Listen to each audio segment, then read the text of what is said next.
축구팬 여러분 안녕하십니까? 녹음을 하는 이 자리에 앉는 것도 굉장히 오랜만인 것 같은데요. 정말 오랜만에 돌아왔습니다. 잠시 돌아왔고요.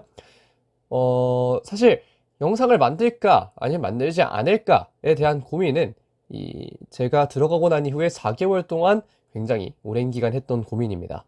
하지만 제가 입대하고 나서 휴대폰을 받고 이제 이전에 아시안 게임 대표팀의 어떤 포지션별 풀을 또 체크를 했던 영상에서 한 분이 또 새로운 것을 만들어 주시면 안 되겠냐라고 말씀하신 걸 보고, 그래도 이렇게 한 분이라도 찾는 분이 계신다면 당연히 만드는 게 또 예의가 아닐까라는 생각이 들었고, 그렇기 때문에 이 영상 준비하게 됐습니다.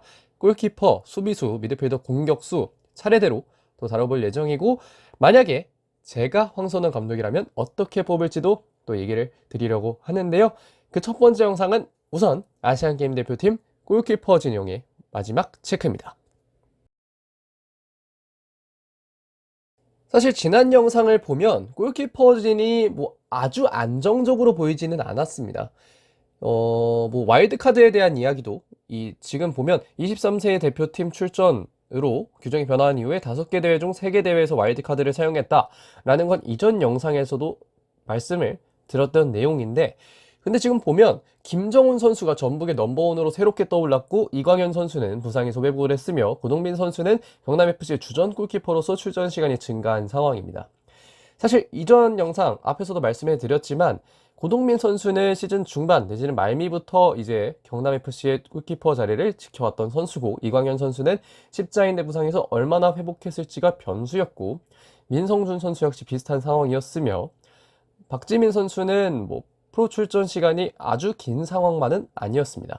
그렇기 때문에 지난 영상에서 와일드카드의 필요성을 어느 정도 또 이야기를 했다고 말씀을 드릴 수가 있겠는데, 지금 상황에서는 와일드카드 기용의 필요성이 꽤 떨어지는 상황입니다.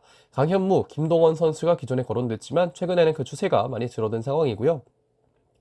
골키퍼 쿼터가 한 자리 더 늘어났다는 것 역시 이 선수들의 뎁스가 두터워진 것에 또 장점을 또 살릴 수 있는 점이라고 얘기를 드릴 수가 있겠습니다.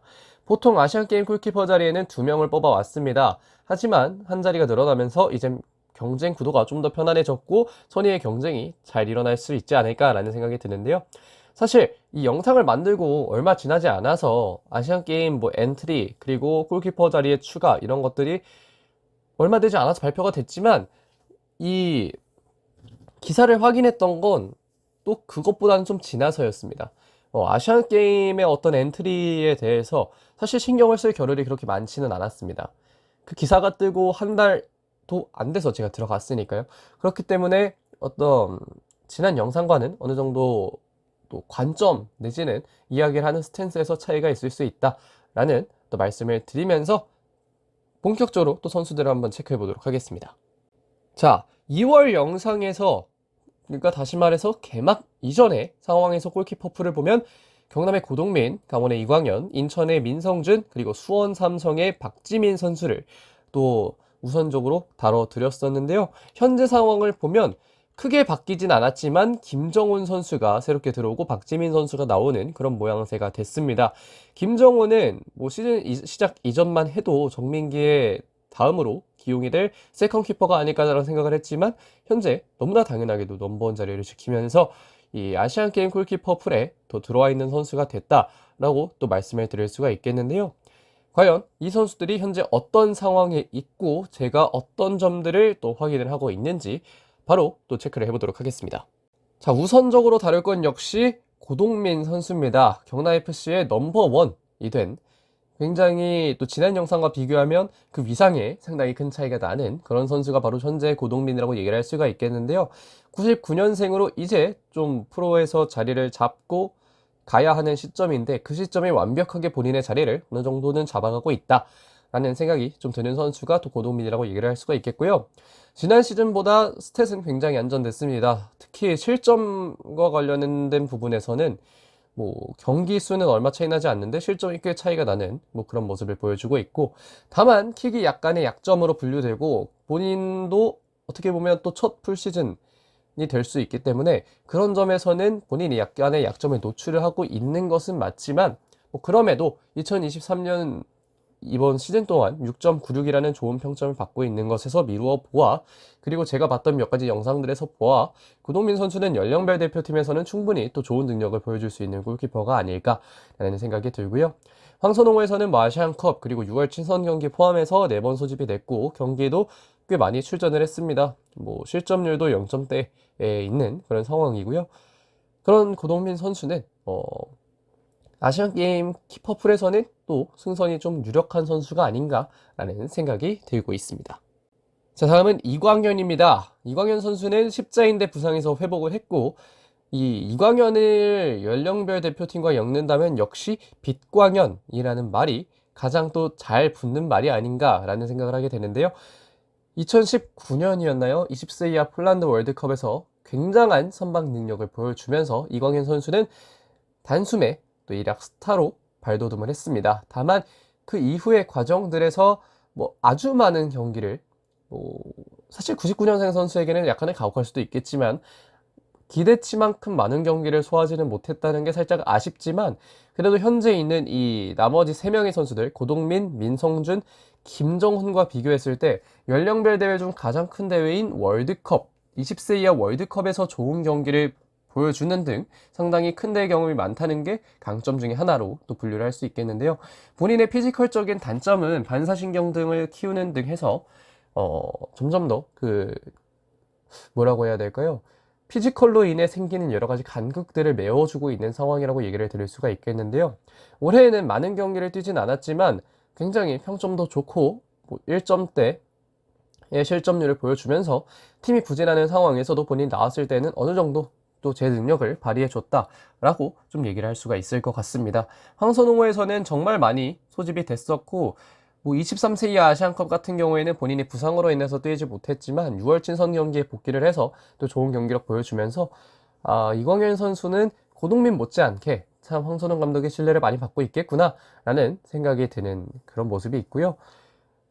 이광현은 이러한 대회를 통해서 또 좋은 성과를 낸다면 향후 좀 더 좋은 선수로 발돋움할 수 있는 기회가 열리지 않을까라는 생각을 하고 있습니다. 자, 다음은 민성준입니다. 인천 유나이티드의 민성준은 현재 골키퍼 풀 중 가장 신장이 좋은 선수인데요. 이 선수가 나온 5경기를 이제 모두 풀 영상으로 확인할 수는 없었지만 그래도 일정 정도는 확인을 하면서 민성준이라는 선수가 가진 어떤 능력들을 한번 체크를 하는 시간이 있었는데요. 이 민성준의 흐름을 보면 지난 5월에 당했던 부상이 많이 아쉬울 만한 상황입니다. 부상을 당하기 이전에 민성준은 상당히 인천 유나이티드 팬분들에게 깊은 인상 그리고 안정감을 심어줄 수 있는 골키퍼였다고 생각을 하는데 그런 점에서는 인천 유나이티드는 민성준이라는 선수가 부상을 당했던 게 조금은 아쉬운 상황이 있었을 수 있다라고 생각을 하고요. 민성준 역시 본인이 어떤 이러한 폼들을 끝까지 유지를 했다면 아시안게임 대표팀에 들어가는 것이 아주 큰 무리가 되지는 않았을 거다라는 생각이 드는데 그 부상으로 인해서 약간은 아쉬움이 발생했다라고도 좀 생각을 하게 되는 것 같습니다. 5경기 동안 6.73이라는 좋은 또 평점을 기록하기도 했는데요. 아시안컵 그리고 6월 친선 경기 포함해서 총 5번 소집이 됐기 때문에 소집 횟수에서의 만큼은 그렇게 밀리지는 않지만 과연 민성준이 들어갈 수 있을지 이 점은 바로 다음에 소개해드릴 선수의 선발 유무에 따라서 좀 갈릴 것 같습니다. 다음은 바로 김정훈인데요. 2001년생이지만 벌써 군 문제를 해결한 사기급 유망주입니다. 저도 아직 해결을 못했는데 군 문제를 먼저 또 해결을 했고요. 전북이라는 큰 구단에서 2001년생 선수가 주전 골키퍼로서 좋은 활약을 보여주는 건 상당히 쉽지 않은 일인데 그런 것들을 김정훈 선수는 현재 그거 잘 해내고 있습니다.